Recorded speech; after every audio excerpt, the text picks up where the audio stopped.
Coucou tout le monde, j'espère que vous allez tous bien. Alors, je vais vous faire une petite vidéo. À la base, je voulais faire un roleplay bibliothécaire. Et puis, je me suis dit qu'en fait, je préférais prendre dans ma bibliothèque. J'ai choisi des livres dans ma bibliothèque, un petit peu au hasard, d'autres non. C'est des livres que j'ai lus plus ou moins récemment. Et je me suis dit, voilà, je vais mettre le tas de livres à côté de moi. Et je vais piocher au hasard. Et je vais vous donner mon avis. Et vous lire le résumé. Je trouvais ça... Enfin, j'avais plus envie de faire ça en fait. Je vous explique pourquoi je fais cette vidéo en soft spoken. Parce que normalement, je devais faire la vidéo poème, vous savez, en soft spoken. Attendez, perturbe de vous. Voilà, excusez-moi. Je vais vous faire la lecture des poèmes en soft spoken et en les téléchargeant, enfin en les imprimant pour certains et d'autres j'avais les livres. Je me suis rendu compte que sur certains j'ai peut-être des problèmes de droit d'auteur. Donc voilà, je voulais finir de me renseigner par rapport à ça avant de pouvoir justement faire la lecture, donc pour pas vous laisser sans vidéo et sans soft spoken pendant un moment, j'ai voulu vous faire cette petite vidéo. Alors, donc je vais vous faire d'abord un petit résumé de mes lectures. J'adore lire, vraiment. Je n'ai pas de style de lecture en particulier, vous allez voir, c'est quand même très diversifié. J'ai quand même une petite préférence pour les romans, pour les policiers. Mais dans les livres qu'il y a, là, il y a de la grande littérature, mais aussi des choses beaucoup plus simples. La seule chose que j'aime un peu moins, on va dire, c'est les biographies. J'ai un peu plus de mal. Donc je crois que j'en ai pas pris d'ailleurs de biographie là. Non. Et je vais piocher au hasard en fait. Comme ça, ce sera pas par ordre de préférence, vous allez voir. Allez, c'est parti.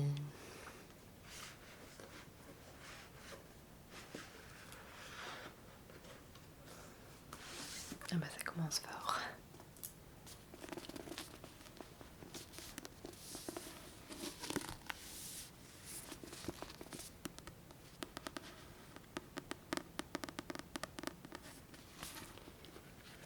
C'est un livre qui s'appelle L'ultime secret du Christ.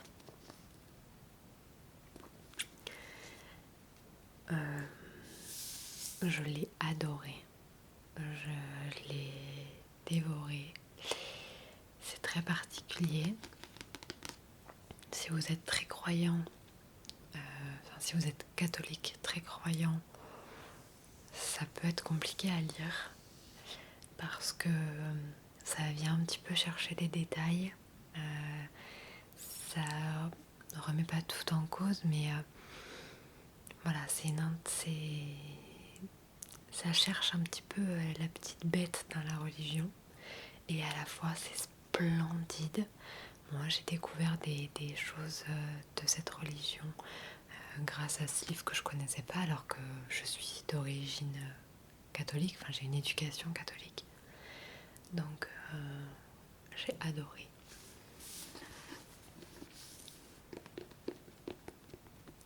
Seule au cœur de la bibliothèque Vaticane, Patricia Escalona, éminente paléographe, étudie le Codex Vaticanus, l'un des plus anciens exemplaires de la Bible.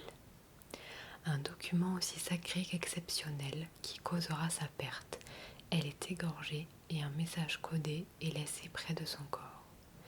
D'abord suspecté, Thomas Norona, historien et cryptologue, finit par apporter son aide à Valentina, l'inspectrice chargée de l'enquête. Alors que les meurtres s'enchaînent, ils vont devoir plonger dans les mystères du livre sacré pour comprendre les motivations de l'assassin. Une quête de la vérité qui va les conduire jusqu'en Israël, sur les traces de l'une des plus grandes figures de l'humanité, le Christ. Et une des critiques qu'il y a décrites, José Rodriguez dos Santos dévoile les secrets du Christ tout au long d'un thriller passionnant. Donc voilà, c'est un thriller sur fond de religion et il est génialissime.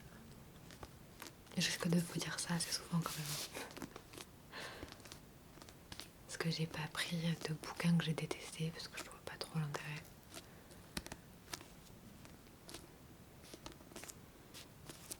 Voilà. Je vais faire une chose parce que là je viens de me rendre compte de pourquoi j'avais eu tant de mal à lire.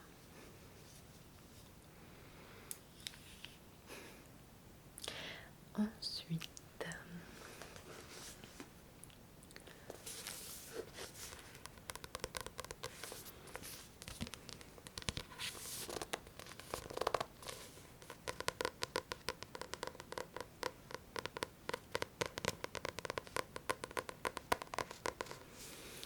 juste avant Le Bonheur d'Agnès Ledigue. Alors Agnès Ledigue, j'ai plein de livres d'elle parce qu'elle en a écrit plein.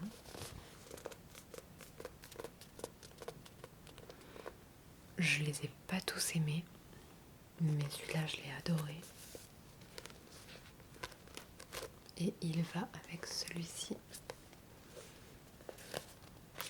On regrettera plus tard.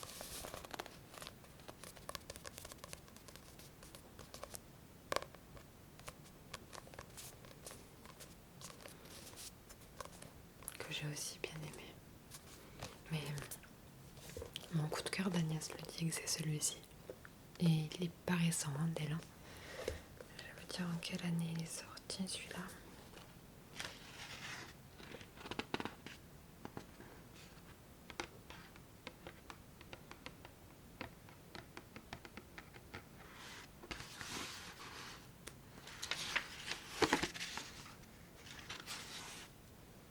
C'est bizarre que ce soit pas écrit. 2013.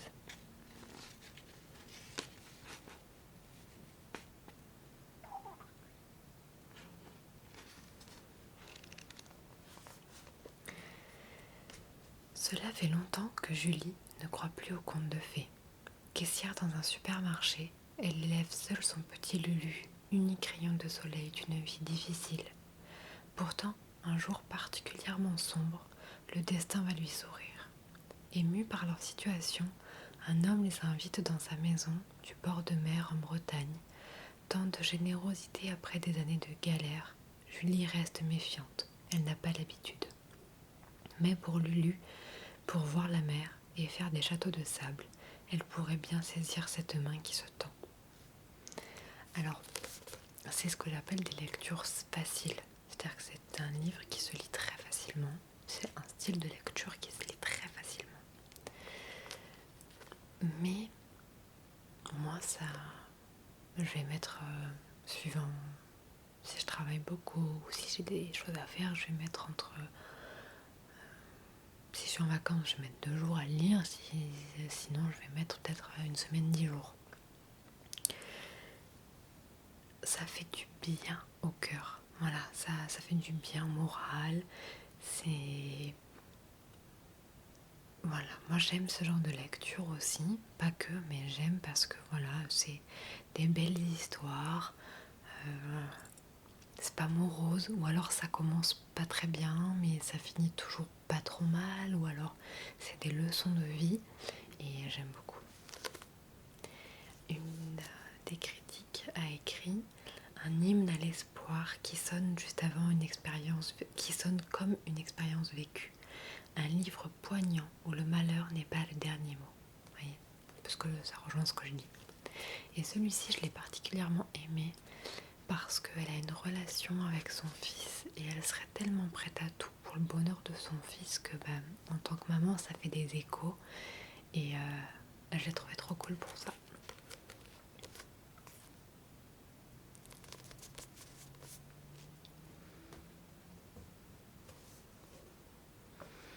Et on regrettera plus tard, par Par une nuit d'orage estivale dantesque, de violents coups sont frappés à la porte de Valentine, l'institutrice du village.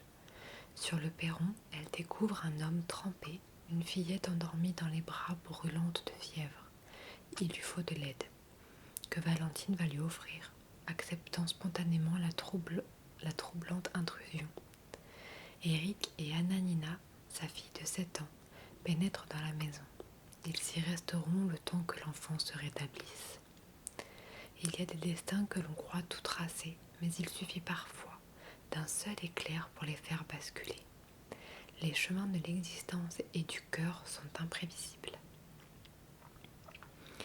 Alors, une des critiques, c'est doux et précieux, ça serre le cœur parfois et ça réjouit aussi.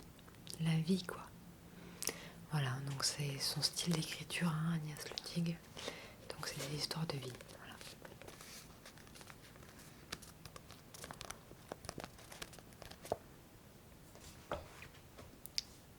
Ensuite,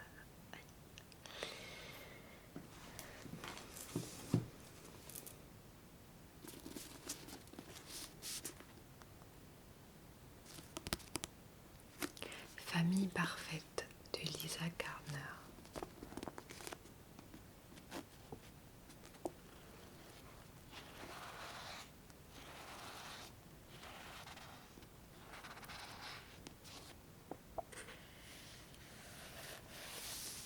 Alors ceux qui aiment les thrillers policiers, vous devez connaître cette dame.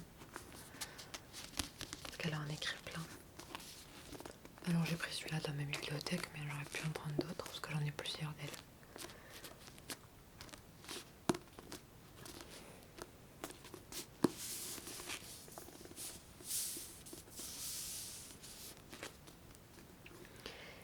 Les Denby semblaient sortir des pages de magazine glamour, un mariage modèle, une belle situation, une ravissante fille de 15 ans, une demeure somptueuse dans la banlieue chic de Boston.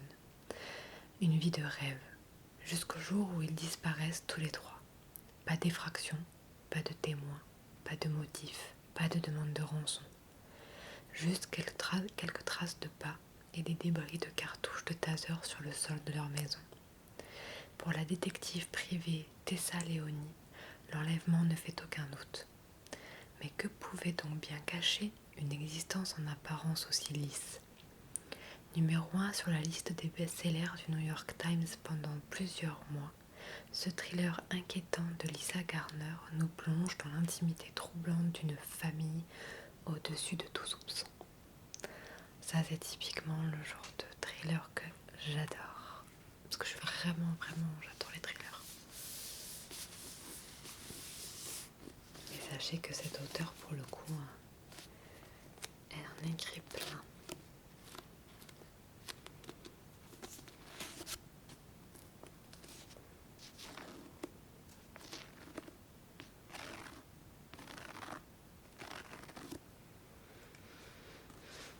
C'est bizarre parce que dans la caméra, on dirait qu'il y a énormément de lumière dans la pièce alors que je vois rien.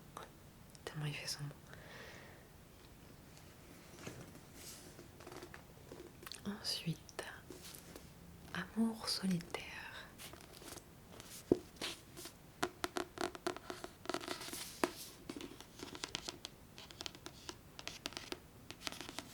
Il y a celui-là et est-ce que j'ai pris le premier tome ?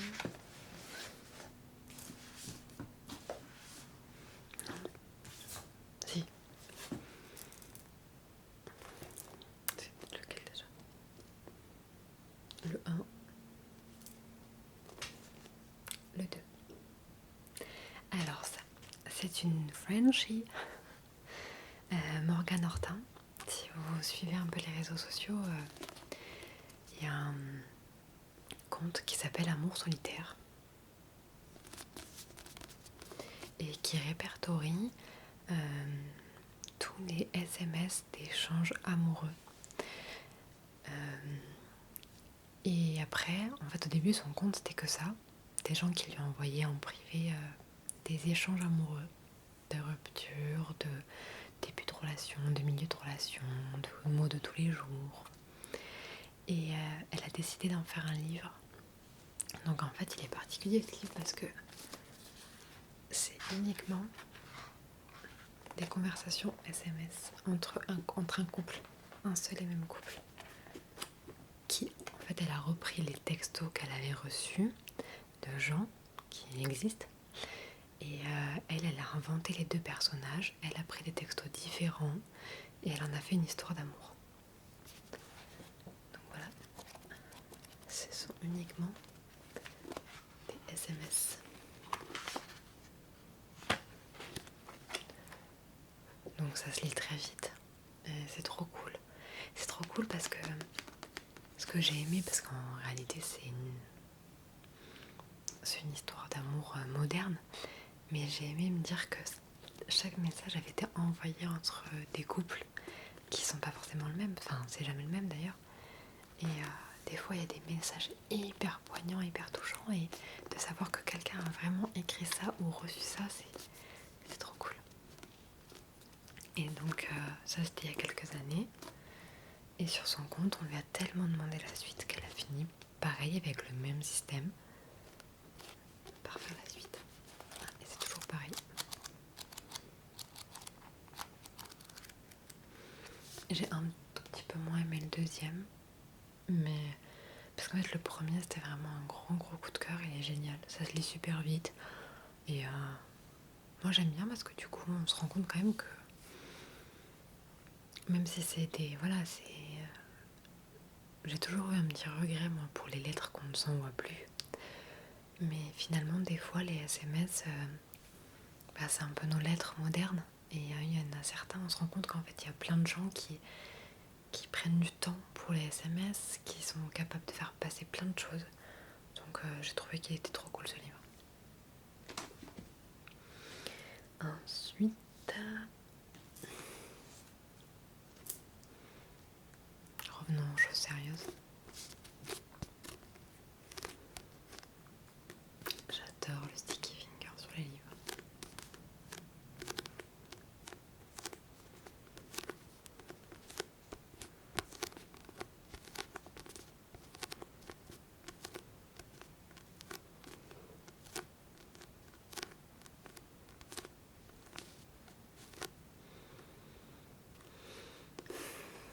Cent ans de solitude de Gabriel Garcia Marquez.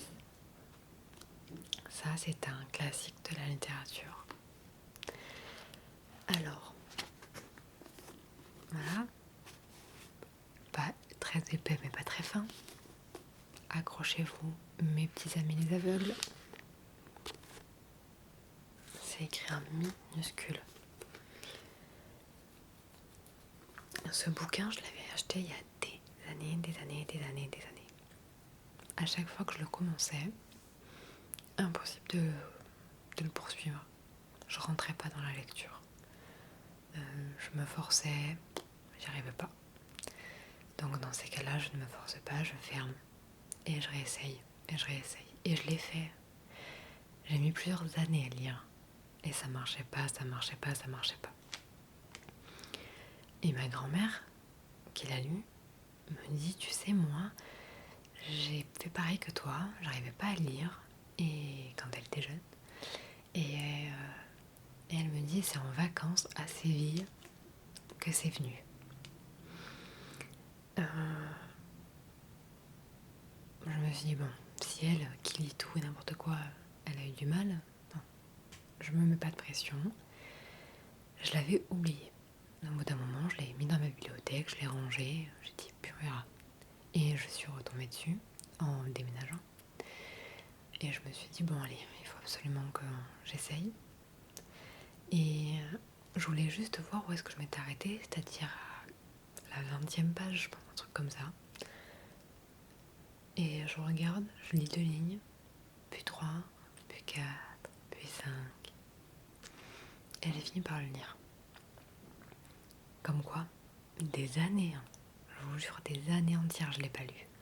J'y arrivais pas, je rentrais pas dedans, je trouvais pas l'histoire, elle me branchait pas. Et puis comme on m'avait dit, oui, on en parle partout de ce bouquin, parce que si vous regardez, si vous avez fait un peu d'études littéraires ou ce genre de choses, on en parle partout, tout le temps. Et je sais pas, peut-être que le fait qu'on m'ait tellement martelé avec ça, du coup, je sais pas, je l'ai rejeté, j'en sais rien. Bref, j'ai réussi à le lire.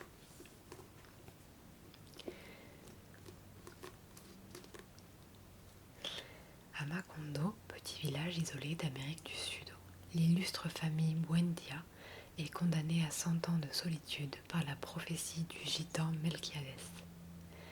Dans un tourbillon de révolutions, de guerres civiles, de fléaux et de destruction, elle vit une épopée mythique à la saveur inoubliable qui traverse les 3 âges de la vie, naissance, vie et décadence. Ce roman époustouflant est un chef-d'œuvre du XXe siècle. Les choses ont une vie bien à elles, il faut réveiller leur âme, toute la question est là. Et la critique du Times: 100 ans de solitude est un chef-d'œuvre et certainement l'un des meilleurs romans latino-américains à ce jour.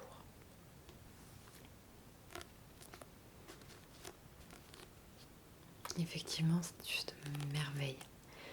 Mais je crois que soit on adore ce genre de lecture, soit il faut se donner le temps.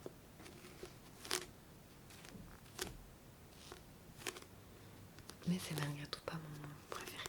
Même si j'ai adoré, évidemment, c'est pas mon préféré.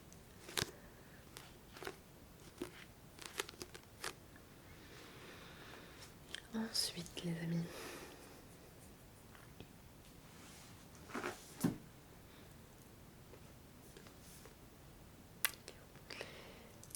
Le parfum du bonheur est plus fort sous la pluie de Virginie Grimaldi.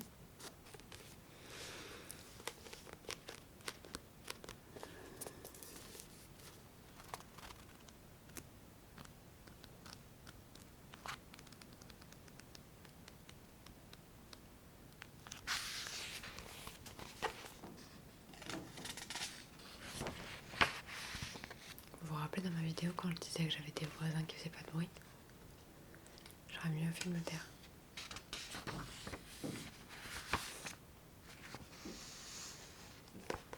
Alors Virginie Grimaldi, c'est une auteure française dont les titres de bouquins ne m'inspiraient pas trop parce que je les trouvais un peu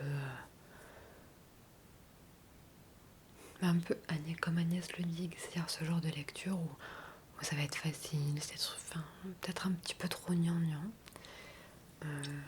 Parce que par exemple Agnès Le Dig, je les aime pas tous. Et puis un jour j'en ai lu un parce qu'il était chez ma mère de Virginie Grimaldi et que je fais rien à lire, donc je l'ai pris. Il s'appelle Tu comprendras quand tu seras grande.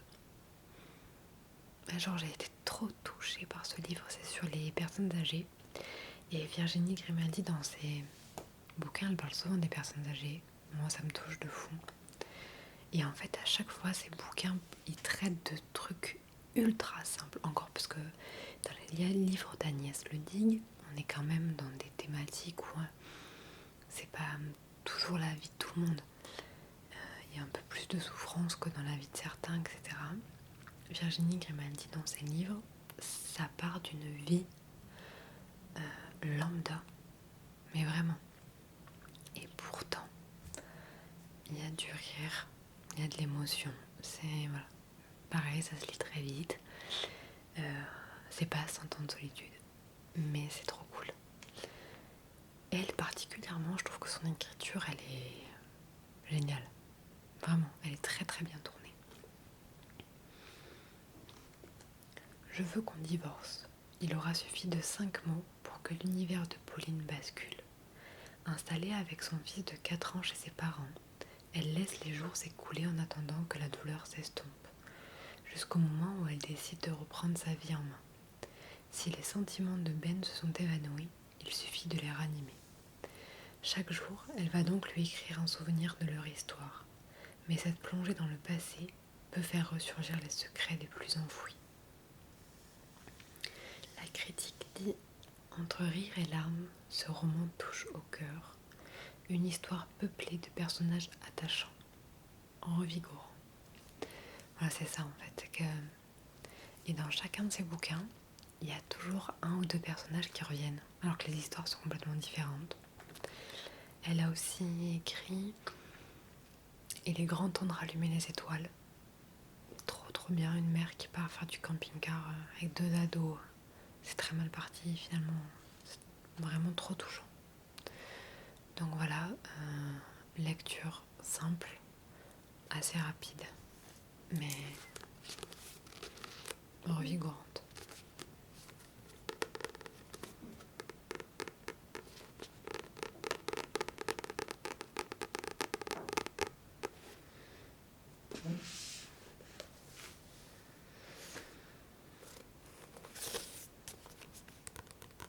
Ma chère Amélie.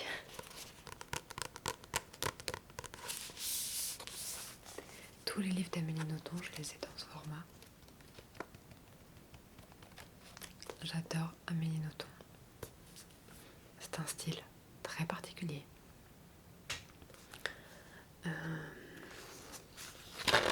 Pardon. Pour vous donner un peu une idée du personnage, elle, c'est résumé, c'est ça. La personne qui aime est toujours la plus forte. Celui-ci s'appelle Les prénoms épicènes, c'est son avant-dernier, parce qu'il y a eu J'ai soif derrière, mais il est chez ma mère. Je l'ai lu aussi, mais il est chez ma mère. C'est sûr, elle se met à la place de Jésus. Elle parle comme si elle était Jésus. C'est hyper drôle et trop bizarre. Voilà, les prénoms épicènes. Sachant que des prénoms épicènes, ce sont des prénoms qui vont aux hommes et aux femmes. Genre Claude, c'est un prénom épicène. Dominique, etc. Voilà, moi j'adore son style. Celui-ci, je dirais que c'est peut-être celui où elle s'est moins cassé la tête. C'est vraiment très simple, mais bon, moi j'adore comme elle écrit. C'est Amélie Nothomb, je pense. Amélie, genre c'est ma pote. C'est l'auteur pour qui je lis les livres le plus rapidement. Parce que c'est facile à lire et c'est hyper intéressant. Je peux même pas vous décrire son style, c'est fantasque quoi. Elle est vraiment barrée un peu. Si vous avez déjà vu déjà des interviews d'elle, elle est dans son monde et bah, ses livres c'est pareil. Donc évidemment que c'est une auteure que je vous conseille. Cette vidéo fait déjà 27 minutes, il y a encore 1 milliard de livres. Peut-être le faire en 2 fois.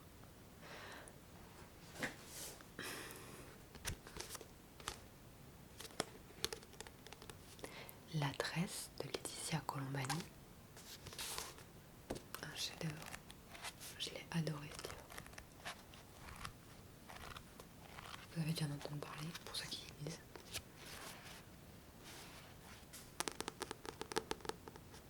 Trois femmes, 3 vies, 3 continents. Une même soif de liberté. Inde. Smita est une intouchable. Elle rêve de voir sa fille échapper à sa condition misérable et entrer à l'école. Sicile. Julia travaille dans l'atelier de son père. Lorsqu'elle est victime d'un accident, elle découvre que l'entreprise familiale est ruinée. Canada. Sarah, avocate réputée, va être promue à la tête de son cabinet quand elle apprend qu'elle est gravement malade. Liées sans le savoir par ce qu'elles ont de plus intime et de plus singulier, Smita, Julia et Sarah refusent le sort qui leur est réservé et décident de se battre. Vibrantes d'humanité, leurs histoires tissent une tresse d'espoir et de solidarité. À lire, vraiment.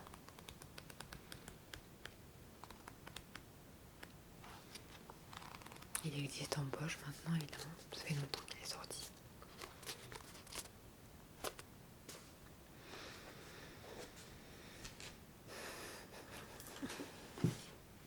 Ah tiens, ça je l'ai pas lu. Je viens de l'acheter. Âme de sorcière par Odile Chabriac. Symbole subversif de la révolte féministe, la figure de la sorcière est de retour, prête à questionner nos choix, notre rapport au monde, à la nature, au corps, à la sexualité, à la rationalité. Et qu'est-ce qu'elle a à nous apprendre, peut changer notre vie. Je vois rien. Sages-femmes, guérisseuses, femmes de pouvoir, les sorcières ont osé défier l'ordre établi. Loin des clichés et du folklore, elles ont laissé un héritage sans savoir, riche et multiple. J'adore les sorcières. Et on me l'a vivement conseillé, donc je vous en parle, mais je l'ai pas fini. Je viens de commencer.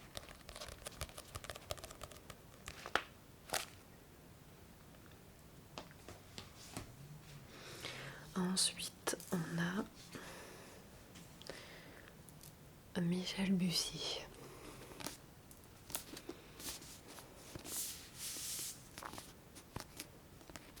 Le pro des intrigues. Alors,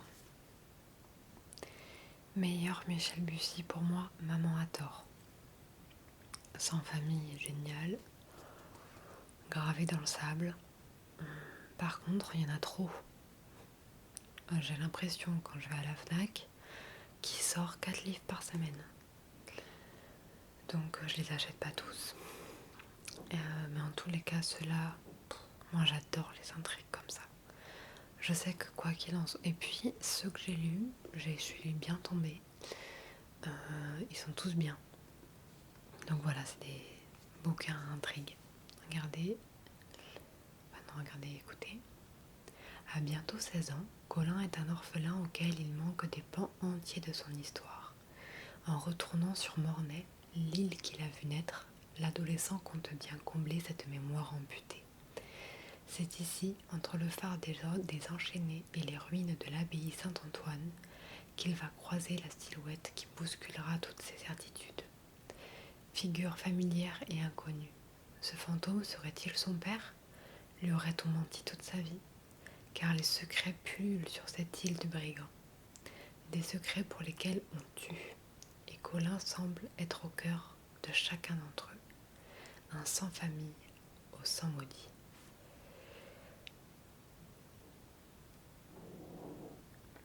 On a échappé à la cata, j'ai failli éternuer. Ce roman en huis clos fonctionne comme la clé dans les songes de l'univers de Bussy. Et moi, j'adore les intrigues.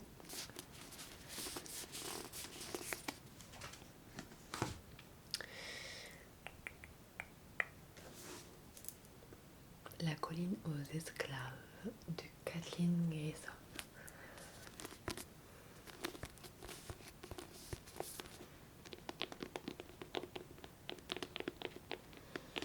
Alors, c'est génial, vraiment.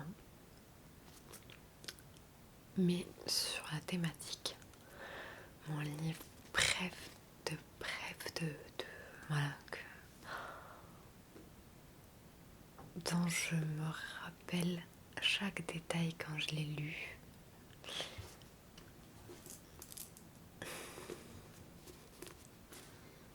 Harper Lee, ne tirez pas sur l'oiseau moqueur.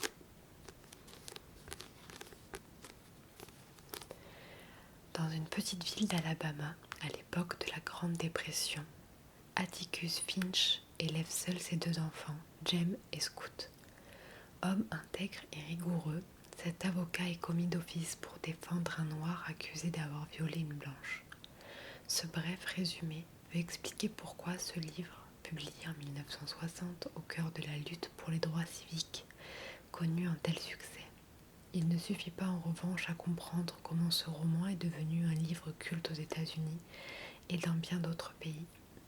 Ce que tout en situant son sujet en Alabama à une période bien précise, les années 30, Harper Lee a écrit un roman universel sur l'enfance confrontée aux préjugés, aux mensonges, à la bigoterie et au mal. Racontée par Scout avec beaucoup de drôlerie, cette histoire tient du compte de la court story américaine et du roman initiatique. Couronné par le prix Pulitzer en 1961, Ne tirez pas sur l'oiseau moqueur s'est vendu à plus de 30 millions d'exemplaires dans le monde entier. Alors, moi je l'ai adoré ce livre, mais je peux que vous dire, lisez-le. Voilà. C'est drôle, émouvant, un peu révoltant. Voilà, des États-Unis des années 30.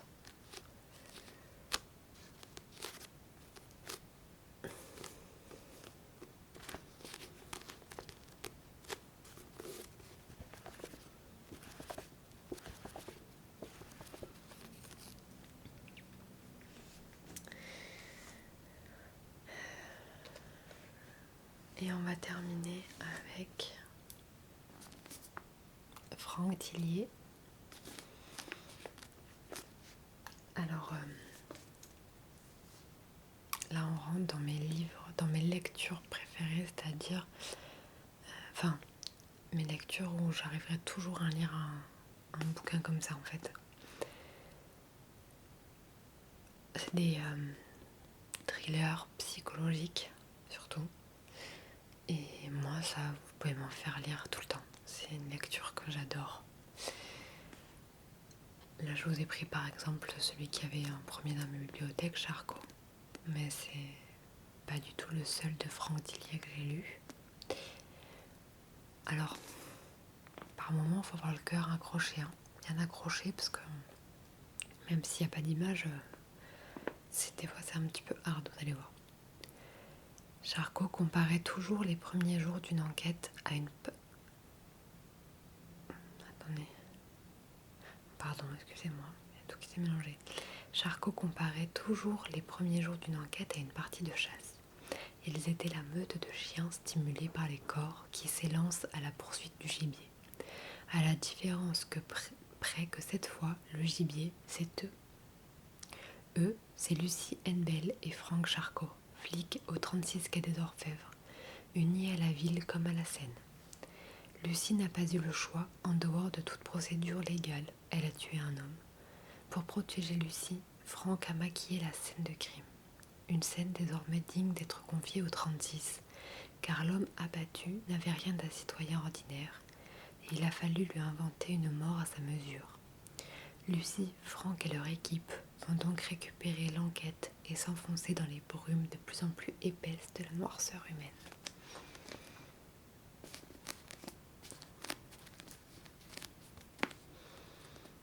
Je peux même pas vous expliquer, ça part d'un couple de flics qui va commettre un meurtre, et ça va vous emmener dans l'histoire du sang contaminé, du scandale du sang contaminé, ça va vous amener dans du spirituel vampirique, dans la noirceur des abattoirs. C'est un truc de fou ces bouquins.